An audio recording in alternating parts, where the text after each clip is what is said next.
Hello viewers, আসসালামু আলাইকুম। মাকসুদা সেলাইঘর থেকে আমি মাকসুদা রুনা। আজকে আমি তোমাদের সাথে শেয়ার করব খুবই সুন্দর ও সিম্পল ডিজাইনটি আমি খুব সহজে কিভাবে মেকিং করেছি।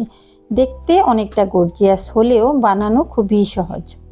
এই ডিজাইনটি দৈনন্দিন ব্যবহার থেকে শুরু করে যে কোনো অনুষ্ঠানে তোমরা পড়তে পারবে। যারা মোটামুটি কাজ পারো তারা একটু ধৈর্য সহকারে এই ভিডিওটি সম্পূর্ণ দেখলে তোমরাও খুব সহজে সিম্পল ডিজাইনটি মেকিং করে নিতে পারবে। চলো তাহলে কথা না বাড়িয়ে ডিজাইনটি করে দেখাই। ফার্স্টে সালোয়ারের নিচের পাটের কাপড়টি আগে কাটিং করে নিতে হবে। এরপর আমরা উপরের পাটও কাটিং করে নিয়েছি। এই উপরের কাপড়টি কাটিং করার পর এখানে আমাদের কিছু বাড়তি কাপড় রয়ে গেছে। এই বাড়তি কাপড়টি দিয়েই কিন্তু আমি এই ডিজাইনটি করে নেব। এখানে কাপড়টি ডাবল ভাঁজে 4 পাট করা আছে। এখানে কিছু আঁকাবাঁকা কাপড় কেটে আমি এই কাপড়টিকে সোজা করে নেব। এবার আমি কাপড়টির মধ্যে দিয়ে এভাবে কেটে ফেলবো। মূলত এই কাপড়টি দিয়েই আমি ডিজাইনটি করে নেব। এই কাপড়টি আমি 4 ইঞ্চি লম্বা করে নিয়েছি। এবার ডিজাইনের এই কাপড়টি এভাবে লম্বা করে বিছিয়ে নেব। এভাবে ফিতেটিকে ধরে কাপড়টির উপরে ও নিচের দিকে 2 ইঞ্চি 2 ইঞ্চি করে আমি এই চিহ্নগুলো দিয়ে নিব। এবার এই চিহ্নগুলোকে কোনাকুনি করে ধরে সেলাই করে নেব। এভাবে পুরো ডিজাইনের কাপড়টি আমি সেলাই করে নিয়েছি। এবার যা করতে হবে তা হচ্ছে সালোয়ারের এই নিচের পাটের কাপড়টিকে সুন্দর করে বিছিয়ে নিতে হবে। এবার এই নিচ থেকে 1/2 ইঞ্চি কাপড় রেখে এই ক্রস লেসটিকে কাপড়ের উপর দিয়ে বসিয়ে লেসটির এই কিনার ঘেঁষিয়ে একটি সেলাই করে নিতে হবে। এরপর এই লেসটি এভাবে উল্টিয়ে এর উপর দিয়ে একটি চাপ সেলাই দিয়ে নিতে হবে।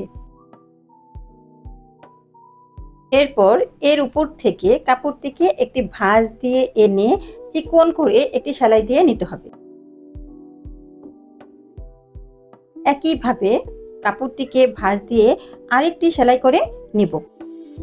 কেউ 2টি সেলাইও দিতে পারো, আবার কেউ 3টিও দিতে পারো। আমি এখানে 2টি সেলাই করে নিয়েছি। এবার এই ডিজাইনের কাপড়টি সোজা পাট করে নিব।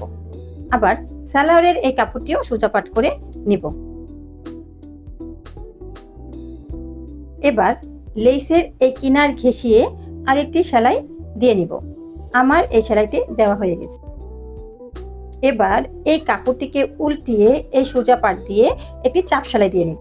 এবার এই লেসটিকে এই ডিজাইনের কাপড়ের 1/2 ইঞ্চি উপরে রেখে লেসটির কিনার ঘেঁষিয়ে আরেকটি সেলাই দিয়ে নিব।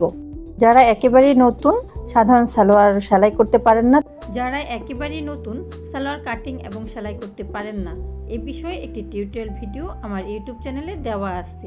ভিডিওটির লিংক আমি ডেসক্রিপশন বক্সে দিয়ে দিয়েছি, চাইলে দেখে আসতে পারেন।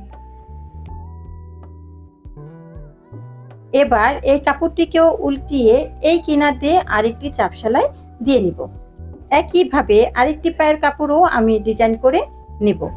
আমার 2টি পায়ের কাপড়ে ডিজাইন করা হয়ে গেছে।